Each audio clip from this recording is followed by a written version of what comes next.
जय हिंद बच्चों। और बच्चों कैसे आप लोग।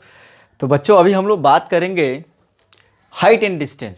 आपको क्लास 10 का एक चैप्टर है मैथ का, यानी कि एप्लीकेशन ऑफ ट्रिगोनोमेट्री। ट्रिगोनोमेट्री हम लोग पढ़ चुके हैं, ट्रिगोनोमेट्री पढ़ चुके हैं, ट्रिगोनोमेट्रिक रेशियो पढ़ चुके हो, ट्रिगोनोमेट्रिक सब फॉर्मूला पढ़ चुके हो, आइडेंटिटी पढ़ चुके हैं। उसके बाद आगे ट्रिगोनोमेट्री का एप्लीकेशन क्या है, उसका क्या यूज है। तो ट्रिगोनोमेट्री का जो यूज है उसको बोलते हैं हाइट एंड डिस्टेंस निकालने में, या एप्लीकेशन ऑफ ट्रिगोनोमेट्री। ठीक है, तो इसको बोलते हैं हाइट एंड डिस्टेंस बोलेंगे इंग्लिश में। और जो एनसीईआरटी का हिंदी है उसमें लिखा है ट्रिगोनोमेट्री के अनुप्रयोग।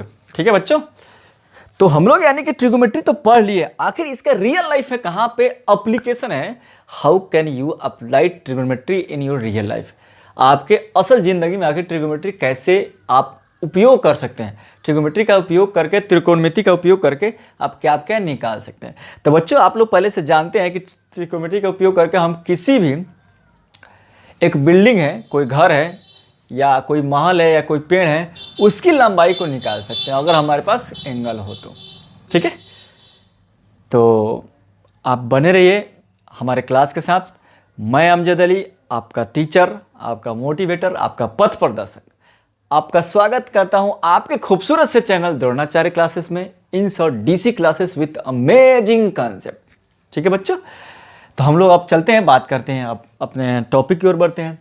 सबसे पहले इसमें पढ़ना है एंगल ऑफ एलिवेशन।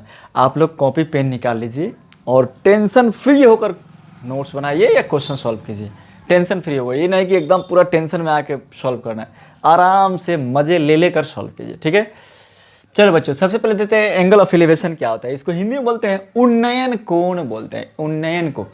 सपोज मान लीजिए यहाँ पे कोई ऑब्जेक्ट है, यहाँ पे कोई एक ऑब्जेक्ट है, ऐसे ये हमारा हॉरिजॉन्टल है, ये हमारा हॉरिजॉन्टल लाइन है और सरफेस है। हम लोग कोई आदमी यहाँ पे है, यहाँ से हम इसको देख रहे हैं, इस ऑब्जेक्ट को ऐसे देख रहे हैं बच्चों, ऐसे। तो ऐसे देखेंगे तो हमारा एक लाइन बनेगा, यहाँ पे सीधा लाइन एक बनेगा, ऐसे जाएगा, ये लाइन हमारा सीधा जाएगा ऐसे। इसको बोलते हैं लाइन ऑफ साइट बोलते हैं, लाइन ऑफ साइट। ठीक है, और ये हॉरिजॉन्टल के साथ अब कहोगे कि सर आपका तो हाइट, जो भी आदमी देखेगा उसका हाइट भी रहेगा, उस हाइट को हम लोग नेग्लेक्ट करेंगे। यहाँ पे आदमी का हाइट रहेगा ना, तो आदमी मान लो आप कहोगे कि इतना हाइट से देखेगा, ऐसे देखेगा, तो समझो कि ये हाइट हमारा नेग्लेक्ट हो गया। ये आदमी यहाँ, इसका आँख है यहाँ पे, तो ये हॉरिजॉन्टल के साथ ये जो एंगल बनाता है,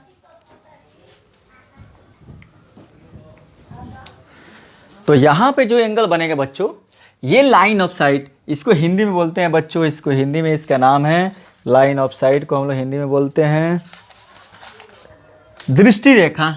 ये है हमारा लाइन ऑफ साइट, इसको हिंदी में बोलते हैं बच्चों दृष्टि रेखा, दृष्टि रेखा। और ये हॉरिजॉन्टल के साथ जो एंगल बनाता है ना, ये वाला एंगल, इसी एंगल को बोलते हैं एंगल ऑफ एलिवेशन। यही हमारा है एंगल ऑफ एलिवेशन। ठीक है, तो हम कोई भी ऊपर की चीज़ को बोल रहे हैं, ये वाला एंगल हमारा जो बनेगा ना, ये एंगल हमारा है एंगल ऑफ एलिवेशन होता है। अब ये औनमन कोण या एंगल ऑफ डिप्रेशन क्या होता है।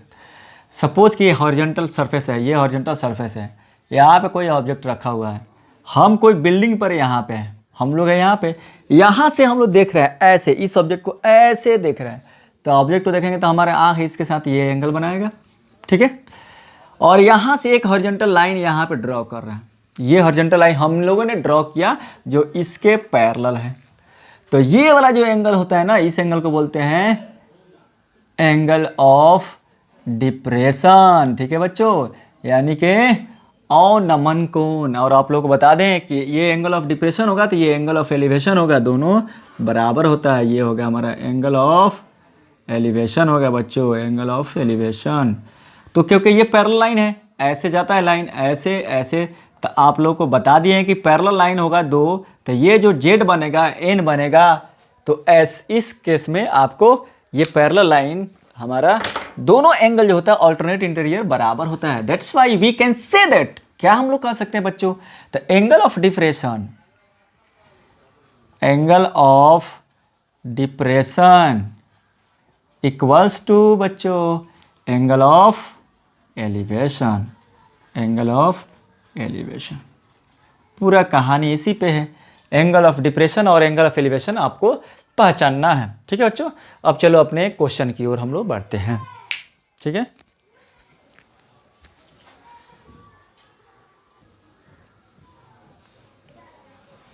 चलो बच्चों, आपको फर्स्ट क्वेश्चन है एक्सरसाइज 9.1 का, ये क्वेश्चन नंबर आपको फर्स्ट है। क्या बोल रहा है बच्चों, देखिए यहाँ पे कह रहा है कि a circus artist is climbing on a 20 metre long rope. हम लोग देखते हैं सर्कस, आप लोग देखते हैं कि नहीं देखे होंगे ना, हम लोग भी बचपन में देखते थे। सर्कस आर्टिस्ट क्या होता है, यहाँ पे एक ऐसे पोल होता है बच्चों, ऐसे पोल होता है। ठीक है, ये हमारा होता है ग्राउंड होता है, ये है हमारा पोल है, ए बी इज अ पोल। यहाँ पे क्या होता है, यहाँ पे रस्सी बांध देता है सर्कस आर्टिस्ट और ऐसे इस पे चढ़ता है। और circus artist is climbing on a 20 metre long, ये दिया है distance 20 metre long rope with is tightly stretched and tied on the top of a vertical pole. ये हमारा है पोल, ये है पोल। ठीक है, इसके टॉप पे ये वाला रस्सी जाकर बंधा हुआ है और ये एंगल कितना बना रहा है ग्राउंड के साथ, 30 डिग्री बना रहा है। तो ये पोल की लंबाई हमको निकालनी है। ठीक है, हिंदी में बोल सकते हैं। एक सर्कस वाला जो है 20 मीटर लंबा एक रस्सी को पोल के ऊपर वाले सिरे पे बांधे हुए हैं। और रस्सी जो है ना, ये ग्राउंड के साथ कितना डिग्री का कोण बना रही है, धरती के साथ तो 30 डिग्री का कोण बना रही है। तो पोल की जो लंबाई है वही निकालना है। आसान बात है, चलो चलते हैं। अब देखो यहाँ पे कैसे उपयोग कैसे करोगे, यहाँ पर दिमाग लगाना है यहीं पे। अभी आपको दिमाग लगाने की ज़रूरत है। क्या निकालना है बच्चों, तो हमको निकालना है ए बी निकालना है। इसको मान लेते हैं सी, ये सी। हमको पोल की लंबाई निकालना, find the height of the pole, ये निकालना है। और ये दिया है, ये हो गया एंगल। तो आप लोग को पहले बताया जा चुका है कि थीटा के सामने बच्चों, थीटा के सामने क्या होगा, पी, और 90 डिग्री के सामने क्या होगा, एच। ये बात को तो आप लोग को याद है। तो ये है 90 डिग्री, क्योंकि पोल रहेगा तो हमेशा ऐसे रहेगा, एकदम वर्टिकली रहता है। तो इसके सामने हो गया बच्चों, ये हो गया एच, ये थीटा है तो ये हो गया हमारा पी, और ये हो गया हमारा बी। हमको निकालना क्या है, पोल की लंबाई निकालना है, तो पी निकालना है। तो पी निकालना है, एच दिया, तो पी और एच का रिलेशन किस में आता है, तो वो साइन में आता है बच्चों। तो इसलिए हम लोग यहाँ पे चलेंगे साइन थीटा चलेंगे। ठीक है, तो यहाँ पे चलेंगे sine 30 equal to p by h. क्या होता है, सो आप लोग पहले बता दिए हैं, अपोजिट अपॉन हाइपोटेनस। अपोजिट क्या है, ए बी, हाइपोटेनस क्या है, ए सी, तो ए बी अपॉन ए सी। ठीक है बच्चों, साइन 30 होता है 1/2, ए बी बच्चों हम लोग को निकालना है, ए सी दिया है 20, क्रॉस मल्टीप्लिकेशन करते हैं तो 20/2 बराबर A B. So A B बराबर हो गया 10 मीटर। तो ये तो हो गया। तब पोल की लंबाई कितना हो गया बच्चों, पोल इजकल टू 10 मीटर। ये तो हो गया, आपका आंसर आ गया। सॉल्यूशन कितना आसान है, ए बी बराबर 10 मीटर, यानी कि ए बी क्या है, A B is nothing but pole यहाँ पे। So height of pole equals to 10 metre. ठीक है, आया कि नहीं समझ में, आ गया ना, सब कुछ दिख रहा है। चलो वेरी गुड बच्चों। तो ये देखिए आप लोग को आगे कितना आसान चीज़ है कि नहीं है। चलो नेक्स्ट क्वेश्चन की ओर बढ़ते हैं। चलो आ जाओ बच्चों, नेक्स्ट क्वेश्चन है क्वेश्चन नंबर 2। और ये क्वेश्चन बहुत ही इंपॉर्टेंट क्वेश्चन है, बहुत ही इंपॉर्टेंट। बहुत बार ये बोर्ड के एग्जाम में पूछता है, बहुत बार ये लोग इसको पूछता है लोग। क्या है बच्चों, a tree breaks due to a storm, यानी कि आंधी चल रही है और ये ट्री, मान लो ये पूरी हाइट है ट्री की। ठीक है, तो आंधी चलती है तो क्या होता है, मान लेते हैं यहाँ से ऐसे ब्रेक कर जा रहा है और ये ग्राउंड है, तो ग्राउंड पे आके ऐसे छू जा रहा है, ये आके ग्राउंड पे टच हो जा रहा है, पूरा ट्री की लंबाई है, ऐसे ब्रेक कर जा रहा है। And the broken part bend so that touches ground eight an angle 30 degree. और यहाँ ग्राउंड पे कितना एंगल बना रहा है बच्चों, 30 डिग्री का। The distance of the foot to the top is 8 metre, find the height of the tree. ऐसे है, मान लेते हैं हमारा ये है हमारा है ग्राउंड, ये है ग्राउंड हमारा, ये था ट्री पूरा यहाँ से यहाँ तक था पहले,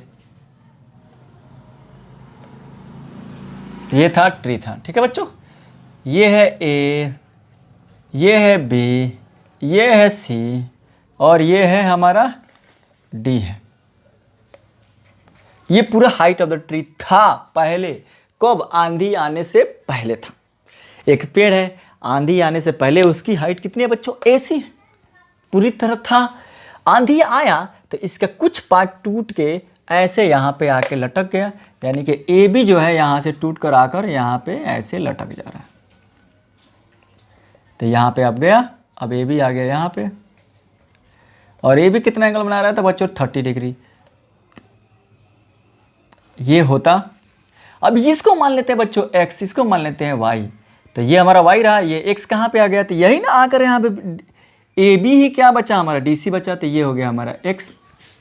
हमको total height of the tree निकालना। Height of the tree is nothing but x plus y. Find height of the tree. The height of tree equal to x plus y, इतना हमको निकालना है। किसी तरह आई नीड, क्या हमको चाहिए? तो x प्लस वाई हमको चाहिए। ये आप लोग को दिया है, ये 30 डिग्री है, ये y है, x है।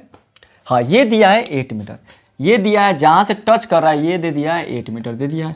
This one is our 8 metre, यहाँ से यहाँ दिया है, बस ये दिया है। ये दोनों निकालना है। तो सबसे पहले हम लोग चलते हैं y निकालने की कोशिश करते हैं। तो थीटा के सामने क्या है? p और b दिया है। तो p और b का रिलेशन किस में होता है? tan।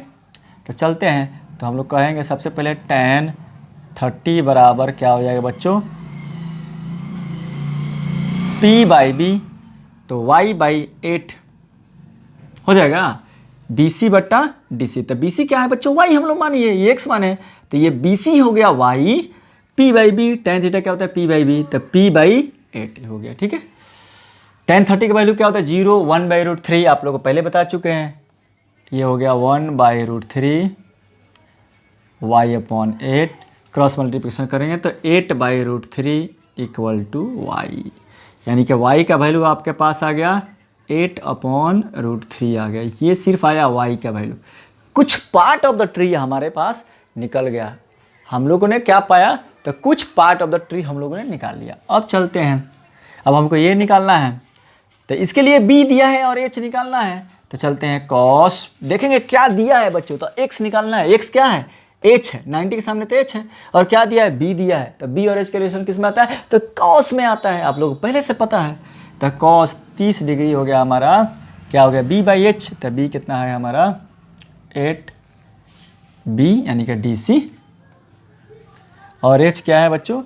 BD। तो ये हो गया 8 अपॉन x। cos 30 क्या होता है? तो जो sin 60 का वैल्यू होता है, तो 0, 1 by 2, 1 by root 2, root 3 by 2। तो ये क्या होगा हमारा? रूट 3 अपॉन 2 बराबर 8 अपॉन x। तो x का वैल्यू निकालते हैं, क्रॉस मल्टीप्लिकेशन करते हैं। Root 3x equal to 8 into 2, तो root 3x equal to 16, so x equal to 16 upon root 3। तो हमारा x और y का दोनों का वैल्यू निकल जाएगा। हाइट ऑफ द ट्री निकालना है, तो हाइट ऑफ द ट्री क्या हो जाएगा बच्चों हमारे लिए? x प्लस वाई होगा। ठीक है, तो हम यहाँ से निकाल सकते हैं, यहाँ से मिटा दें।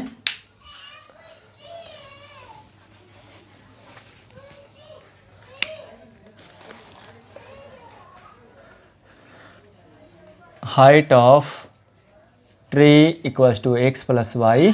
तो एक्स का वैल्यू कितना है बच्चों? 16 by root under 3 plus 8 by root under 3 equals to हो जाएगा हमारा, रूट 3 लेते हैं कॉम, थे एलसीएम, तो ये हो जाएगा ऊपर 16 plus 8, that will be 24 upon root 3। इसको लिख सकते हैं 8 इंटू 3 अपॉन रूट 3, ऐसे लिख सकते हैं 8 into root 3 into root 3 upon root 3। ये रूट 3 से रूट 3 गेट कैंसल, तो ये हो गया 8 रूट 3 हो गया answer. Height of the tree हो जाएगा हमारा x प्लस वाई, कितना आया? तो 8 रूट 3 आया। ठीक है, देख लीजिए यहाँ पे 24 को लिख सकते हैं 8 इंटू 3, 8 3 का 24, और 3 को कोई भी एक नंबर है ना, कोई एक नंबर है, आप लोगों को पहले बता चुके हैं, फिर से देख लीजिए। 2 को लिख सकते हैं रूट 2 इंटू रूट 2, क्योंकि रूट 2 इंटू रूट 2 होगा तो रूट 2 का स्क्वायर हो जाएगा, तो स्क्वायर से रूट कट जाएगा, तो बात वही है। तो हम 3 को भी लिख सकते हैं रूट 3 इंटू रूट 3, 4 को लिख सकते हैं रूट 4 इंटू 4 रूट। तो हमने क्या किया? रेशनलाइज नहीं कीजिए। 3 को लिख सकते हैं रूट 3 इंटू रूट 3 लिख सकते हैं, 1 रूट 3 गया तो क्या बचा? 8 रूट 3 बचा। अब कहिएगा कि सर हम लोग को कैसे पता लगेगा कि रूट 3 का वैल्यू रखना है कि नहीं रखना है? तो आपको अगर रूट 3 का वैल्यू रखना रहता देन क्वेश्चन में मेंशन कर दिया, कहीं रूट 3 का वैल्यू दिया है टेक रूट 3 इक्वल टू ये नहीं दिया है, तो आप टेंशन फ्री हो, आप यहीं आपका आंसर हो जाएगा। ठीक है बच्चों,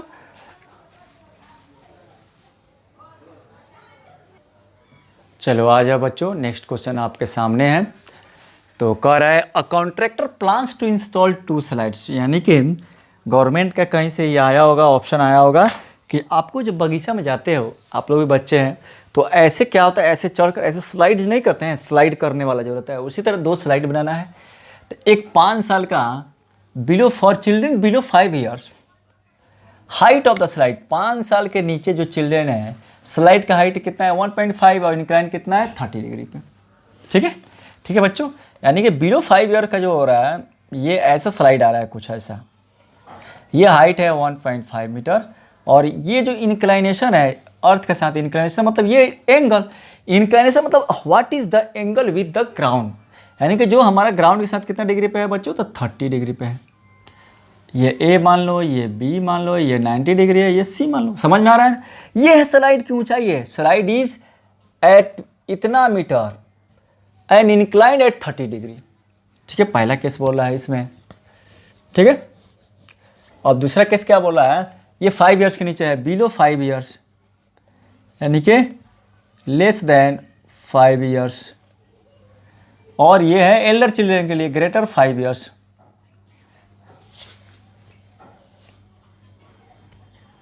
फाइव ईयर से छोटा और 5 ईयर से ये हो गया बड़ा हो गया।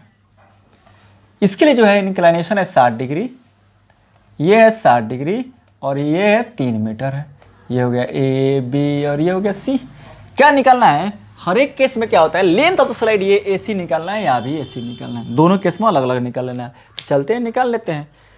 क्या निकालना है हमको, पी दिया है, थीटा के सामने पी दिया और एच निकालना था। पी एच का रिलेशन किस में होता है, साइन में होता है, सिंपल सी बात है। पी और एच का रिलेशन किस में होता है, साइन में होता है। तो चलेंगे तो यहाँ से हो जाएगा साइन 30 बराबर हो जाएगा क्या बच्चों, A B upon A C. Sine 30 हो गया 1/2, ए बी हमारा 1.5, ए सी हो गया हमको निकालना है। सो ये गया ऐसे, A C is equal to 2 into 1.5, so A C is equal to 3 metre हो तो गया। ये ए सी की लंबाई हो गया इस केस में। अब चलते हैं इस केस में, यहाँ भी वहीं चलेंगे, तो यहाँ पर हो जाएगा हमारा साइन 60 इजकल टू हो जाएगा क्या, P by H, 3 upon A C. Sine 60 क्या होता है बच्चों, root 3 upon 2 equal to 3 by A C. तो हमारा ए सी इसमें क्या हो जाएगा, सो ए सी इक्वल टू क्या होगा, ए सी इधर जाएगा तो ये जाएगा 3 इंटू 2 अपॉन रूट अंडर 3। तो इस 3 को लिख सकते हैं, इस 3 को लिख सकते हैं रूट 3 इंटू रूट 3 और इंटू 2 अपॉन रूट 3। तो ये गेट कैंसिल, तो क्या हुआ 2 रूट 3 हो गया। इस केस में हो गया, दोनों केस में आ गया। रूट 3 का वैल्यू हम लोग को दिया नहीं है, तो वहीं हमारा हो जाएगा क्या हो जाएगा, हमारा ये आंसर हो जाएगा 2 रूट 3 हो जाएगा हमारे आंसर। अच्छा ये नहीं, तो ये हो जाएगा हमारा बच्चों, क्या हो जाएगा यहाँ पे आंसर, यहाँ पे यहाँ से नहीं दिख रहा है आप लोग को। तो ए सी इजकल टू क्या हो जाएगा, यहाँ से इस 3 को लिख सकते हैं बच्चों, यहाँ से देखो ए सी इजकल टू इस 3 को लिख सकते हैं root 3 into root 3 into 2 upon root 3। ये गेट कैंसिल हो गया, तो ए सी इजकल टू क्या हो गया 2 रूट 3 हो गया। ठीक है ना, ये हमारा ए सी का वैल्यू है सेकेंड केस में। तो दोनों केस में हमारे पास आ गया। ठीक है बच्चों, चलो नेक्स्ट क्वेश्चन की ओर बढ़ते हैं। चलो बच्चों आ जाओ, नेक्स्ट क्वेश्चन आपके सामने, the angle of elevation. Angle of elevation बच्चों, कॉपी कलम निकाल के आप लोग बना रहे, पहले खुद से आप अपने से सॉल्व कीजिए, उसके बाद तब वीडियो देखिए, तभी मजा आएगा, तभी आप कंसेप्ट बिल्डअप कर पाइएगा। The angle of elevation of the top of a tower from the point on the ground. Figure बनाना ही इसमें मेन, हाइट एंड डिस्टेंस में यानी त्रिकोणमिति के उपयोग में आपको मेन चीज़ है फिगर बनाना।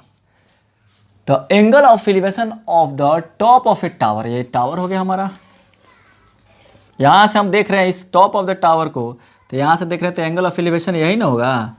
हाँ, तो ये दिया है कितना 30 degree, which is 30 metre away from the foot of the tower. और यहाँ से आदमी देख रहा है ये डिस्टेंस दिया है 30 मीटर दिया है बच्चों। इसको मान लो ए, इसको मान लेते हैं बी, और ये हो गया सी। यही हमारा है टावर, ये है टावर हमारा है। ठीक है, away from the foot of the tower is 30 degree. Find the height of the tower. Height of the tower निकालना है, कितना आसान है, थीटा दिया है, बी दिया है, पी निकालना है। तब बी और पी का रिलेशन बच्चों किस में होता है? तब बी और पी का रिलेशन होता है टेन लिखो या कॉट लिखो तो चलेंगे। तो टेन 30 बराबर हो जाएगा p by b, A B बटा बी सी। टेन 30 क्या था? 0 1/√3। ए भी हमको निकालना है, बी सी कितना दिया है? 30 दिया है। क्रॉस मल्टीप्लिकेशन जाएगा तो 30/3 इक्वल टू हो जाएगा ए बी। यानी कि हम ए बी को लिख सकते हैं, ए बी इक्वल्स टू 30 को लिख सकते हैं 10 × 3/√3 लिख सकते हैं, एकदम लिख सकते हैं। सो ए बी इक्वल्स टू बच्चों 10, 3 को लिख सकते हैं ना बच्चों, √3 into √3 upon √3, √3 get cancel. So A B equal to हो गया 10√3, यानी कि height of the tower is 10√3। तो यहाँ पे लिख देना है हाइट ऑफ टावर, यानी कि टावर की ऊंचाई कितना हो गया बच्चों? 10√3 मीटर हो गया। हमको कहीं √3 का वैल्यू नहीं दिया है तो हमको कोई चिंता की बात नहीं है। √3 का वैल्यू जब तक नहीं दिया है तब तक आपको चिंता की कोई बात नहीं है। तब इतना ही होगा, √3 का वैल्यू दिया रहता तभी हम लोग √3 का यहाँ वैल्यू लगा पाते। √3 का वैल्यू कहीं नहीं दिया तो कोई चिंता की बात नहीं है। चलो ये होगा क्वेश्चन नंबर 4 आप लोग को। आ जाओ बच्चों नेक्स्ट क्वेश्चन नंबर 5 आपके सामने है। कह रहा है कि एक पतंग है। आप लोग जानते हैं कि पतंग हम लोग उड़ाते हैं तो ऐसे जाता है, डोर बोलते हैं। अरे जो बोलो यार, तुम अपने लैंग्वेज में जो बोलना है बोलो। यूपी, झारखंड, बिहार में हम लोग क्या बोलते हैं? डोर बोलते हैं, धागा बोलते हैं, तागा बोलते हैं, ठीक है। उसको जो भी मंजा लोग बोलते हैं, मंजा भी बोलते हैं। तो यहाँ पे बच्चों, यहाँ पे पतंग है, यहाँ पे कोई बच्चा है, आप ही लोग की तरह है, कोई चुन्नू मुन्नू कोई बच्चा है। तो यहाँ से बैठा हुआ पतंग उड़ा रहा है तो पतंग की स्ट्रिंग की लंबाई ये हो गया, ऐसे पतंग यहाँ पे उड़ रही है। अब पतंग जो अर्थ से ना ज़मीन से कितना ऊंचा है? तो ज़मीन से 60 मीटर ऊंचा पे है, ठीक है। फिगर बढ़िया समझना है इसमें, क्वेश्चन आप लोग देख लीजिएगा। फिर क्या बोला है कि ये ज़मीन हो गया, यहाँ से ए बी की लंबाई 60 मीटर, यहाँ पे ये काइट है, ये पतंग यहाँ पे है, ठीक है। और जो ये पतंग का जो डोर है, जो स्ट्रिंग है, वो अर्थ के साथ कितना डिग्री का एंगल बना रहा है? तो 60 डिग्री का एंगल बना रहा है, ठीक है बच्चों, क्लियर। अब हमको स्ट्रिंग की लंबाई निकालनी है। स्ट्रिंग कितना होगा? तो हम जानते हैं कि ये दिया है, यानी कि क्या निकालना है? लेंथ ऑफ स्ट्रिंग, धागे की लंबाई, लेंथ ऑफ स्ट्रिंग बराबर वट, ठीक है। अब चलते हैं हम लोग बच्चों, क्या दिया है? पी दिया है और ये एच चाहिए। पी और एच का रिलेशन किस में होता है? साइन में होता है, सिंपल सी बात है। तो चलते हैं, साइन 30 इक्वल टू क्या हो जाएगा? P by H. तो पी हमारा क्या है बच्चों? ए बी, एच क्या है? ए सी। साइन 30 क्या होता है बच्चों? 1/2, सॉरी साइन 60 है ना, साइन 60। साइन 60 कितना होता है बच्चों? तो √3/2।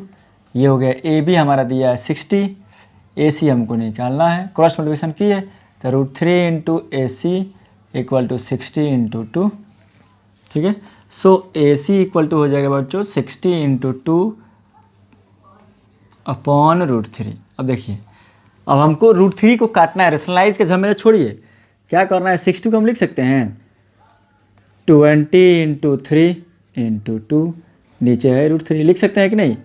क्योंकि हम लोग अब 3 को लिख सकते हैं 20 × इस 3 को लिख सकते हैं √3 × √3 इंटू 2, नीचे हो गया √3 गेट कैंसिल। तो कितना बचा अपना हमारा? 20 × 2 40 √3।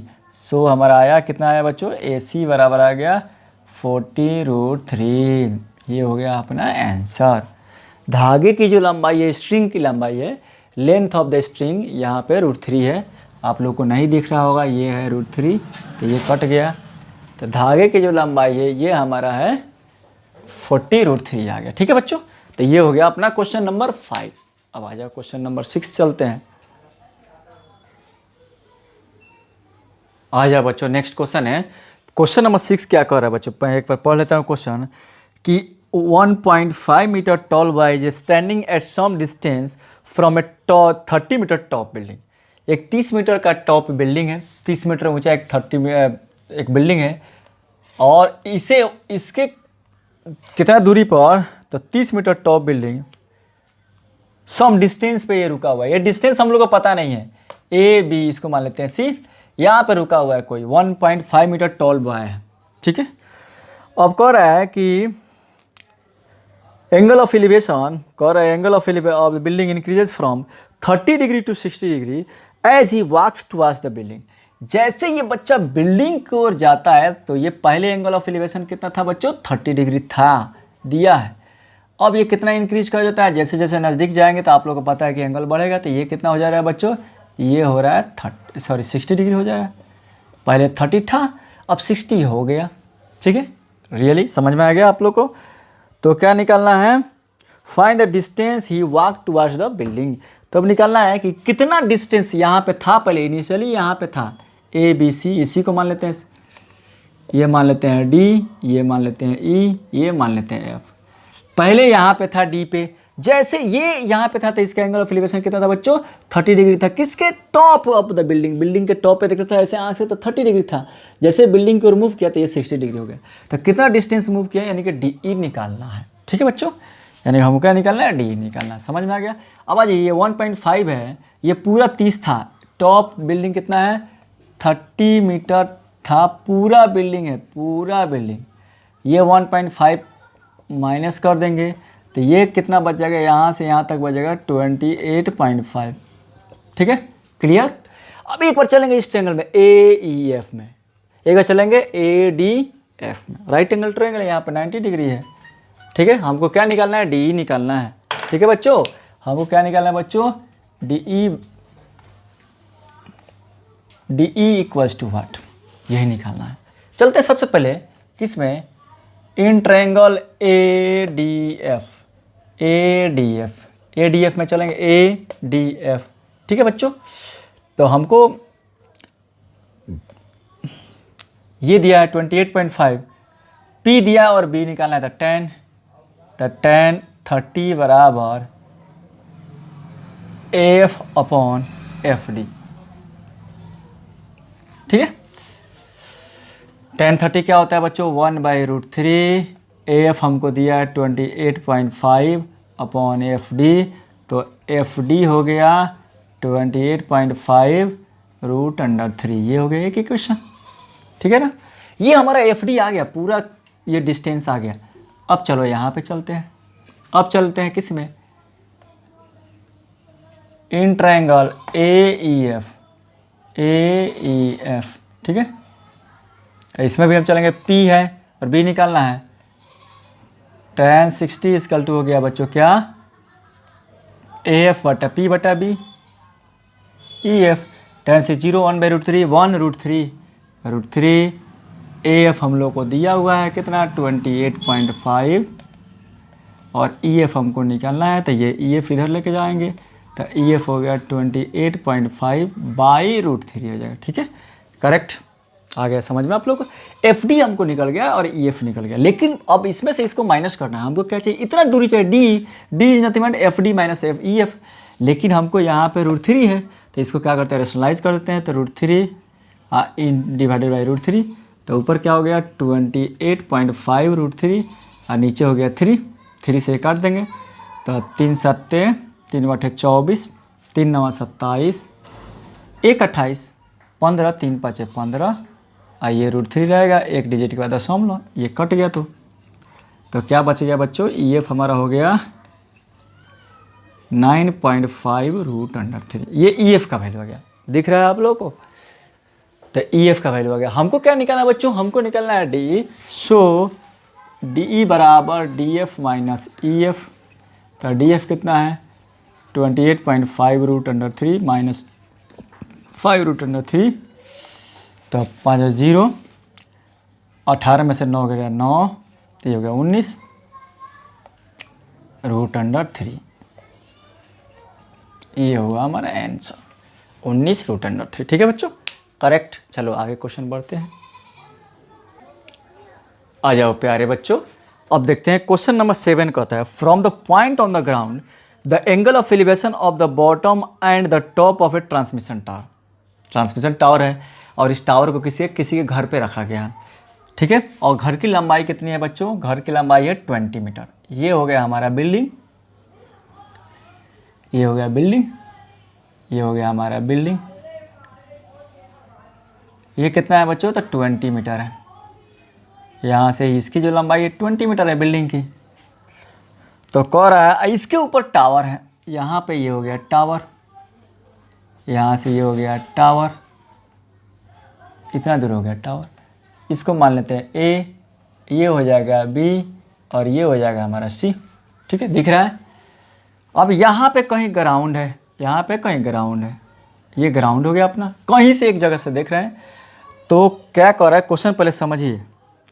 From the point on the ground, कहीं एक पॉइंट है, यहाँ से ए बी सी डी हो गया, point on the ground, the angle of elevation of the bottom and top of A transmitter, bottom ये टावर हो गया, टावर का बॉटम ये हो गया, तो इसका एंगल ऑफ एलिवेशन यहाँ से, तो यहाँ से देख रहे हैं इस टावर को, बॉटम को, तो ये एक बना रहा है, तो ये कितना बना रहा है 45 डिग्री। कर एंगल ऑफ एलिवेशन पहले बॉटम लिखा था, पहले 45 लिखा है, और टॉप का लिखा है तो ये है 60 दिया, ये है 60 degree. Angle of elevation of the bottom and top is 45 and 60, ये हमारा है बिल्डिंग। ठीक है बच्चों, क्या निकालना है हमारा,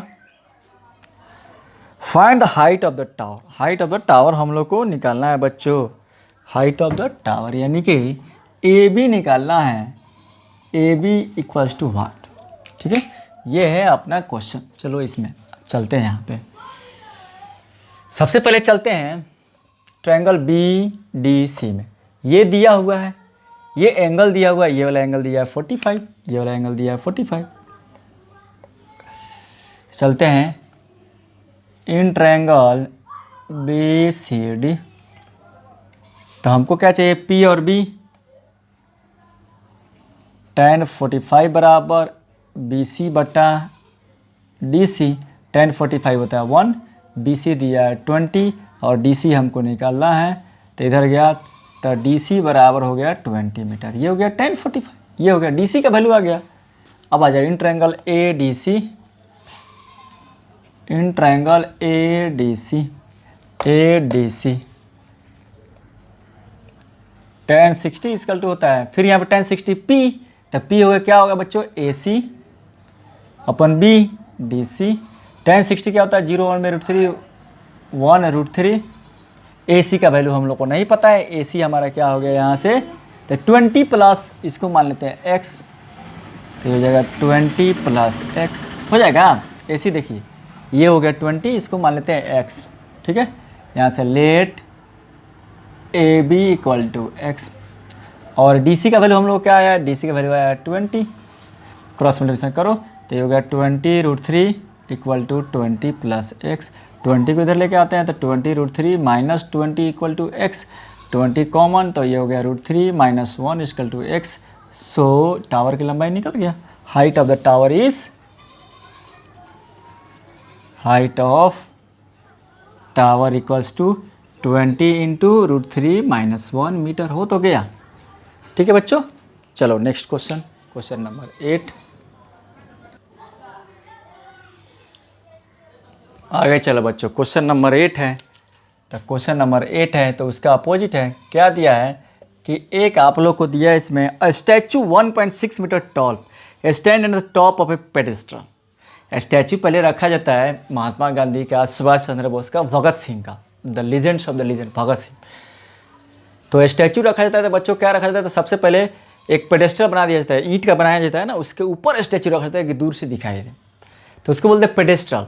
तो स्टैचू की लंबाई है हमारा 1.6 metre tall, stand on the top of a pedestal. तो ये हो गया हमारा वही चीज़ बा है, इससे पहले जो बनाए थे, यहाँ से ये हो गया पेडेस्ट्रल, ये हो गया आपको पेडेस्ट्रल, इसके ऊपर ये हो गया स्टैचू, ये हो गया स्टैचू, ये हो गया 1.6 मीटर है यहाँ से यहाँ तक, और ये हो गया पेडेस्ट्रल, पेडेस्ट्रल है जिस पर रखा गया है। इसको मान लेते हैं बच्चों ए, ये हो जाएगा हमारा बी, ये हो जाएगा सी। ठीक है, ये पहला क्वेश्चन दिया है कि स्टैचू की जो लंबाई है 1.6 मीटर टॉल है, जो एक पेडेस्ट्रल है उसके ऊपर रखा गया है। चलो यहाँ तक पहले फिगर बनाना सीखिए खूब बढ़िया से। Find the from A point on the ground, कहीं यहाँ पे है ग्राउंड, इधर जाओ या इधर जाओ, मान लेते हैं हम लोग इधर रहते हैं, यहाँ से जब हम लोग देख रहे हैं, इस ग्राउंड से देख रहे हैं, the angle of elevation of the top of the statue is 60 degree. यहाँ से स्टैचू का जो टॉप है इसका एंगल ऑफ एलिवेशन है 60 degree, and from the same point the angle of elevation of the top of the pedestal is 45 degree, और यहाँ से ये है 45 डिग्री। फाइंड क्या करना है, पेडेस्टल की लंबाई फाइंड करना है, BC इसमें फाइंड करना है। ABC ये हो गया D, यानी कि इस केस में हमारा BC बराबर क्या निकालना है, ये निकालना है, BC बराबर भाग निकालना है। ठीक है बच्चों, चलो अपना काम करते हैं। सबसे पहले चलते हैं ट्रायंगल ADC में। पेडेस्टल को मान लेते हैं x, लेट BC बराबर x इन ट्रायंगल ADC में चलते हैं। तो ADC में हमारा पूरा बड़ा एंगल है, तो tan 60 इक्वल्स टू हो गया P बटा B, तो ये x प्लस 1.6 बाई B कितना है बच्चों, DC लिख लेंगे। ठीक है, tan 60 क्या होता है बच्चों, √3 इंटू DC बराबर x प्लस 1.6। ठीक है, यानी कि यहाँ से आ गया हमको DC आ गया 1.6 प्लस x बाई √3। यहाँ से एक रिलेशन निकालिए किसका, DC का। ठीक है बच्चों, तो हमको क्या मिला, सिर्फ DC मिला। अब चलते हैं इन ट्रायंगल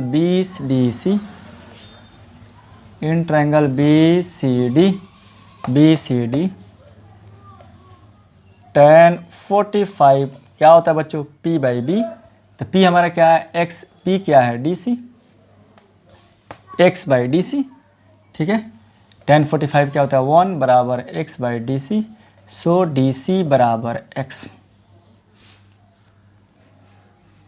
ठीक है, अब यानी कि यहाँ पे रख सकते हैं x, ये हो गया इक्वेशन 1, ये हो गया इक्वेशन 2। ठीक है, दोनों इक्वेशन DC का वैल्यू, ये भी DC है, ये भी DC है, तो हम बोल सकते हैं from equation 1 and equation 2, from equation 1 and equation 2 DC, so x बराबर 1.6 प्लस x बाई √3, ये इधर आ गया, तो √3x, ये x को इधर लेके आओ, माइनस x बराबर 1.6, x कॉमन करो तो √3 माइनस 1 बराबर 1.6, तो यहाँ से हम लिख सकते हैं, यहाँ से फिर आ जाओ, सो x बराबर हो जाएगा 1.6 बाई √3 माइनस 1। ये हुआ हमारा अभी x का वैल्यू आया, बट इसको रेशनलाइज करना पड़ेगा, क्योंकि बिना रेशनलाइज किए इसका कोई वैल्यू नहीं है, तो इसको रेशनलाइज करते हैं। √3 प्लस 1 ऊपर, √3 प्लस 1 नीचे, यहाँ के बाद हम लोग आए ये क्वेश्चन निकालने के बाद, तो ऊपर क्या हो गया बच्चों, 1.6 √3 प्लस 1, और नीचे a plus b a square, तो √3 का स्क्वायर 3 माइनस 1 तो 2, तो ये हो गया 2 से कटेगा, तो ये हो गया 0.8, तो ये x हो गया 0.8 इंटू √3 प्लस 1 मीटर। ठीक है, तो ये आपका हुआ आंसर, √3 0.8 इंटू √3 प्लस 1 मीटर हुआ बच्चों। ठीक है, चलो बच्चों, हैव अ नाइस डे। आज यही क्वेश्चन हम लोग सॉल्व ख़त्म करते हैं। ये फर्स्ट पार्ट ऑफ द आपको हाइट एंड डिस्टेंस का है, जिसमें हम लोगों ने सॉल्व किया बच्चों 8 क्वेश्चन। तो आप इसी तरह बने रहिए, और नेक्स्ट पार्ट में जो नेक्स्ट पार्ट 2 आएगा, हाइट एंड डिस्टेंस का पार्ट 2 आएगा, उसमें हम लोग जो रिमेनिंग 8 क्वेश्चन है उसको सॉल्व करेंगे NCERT का। ठीक है बच्चों, हैव अ नाइस डे बच्चों।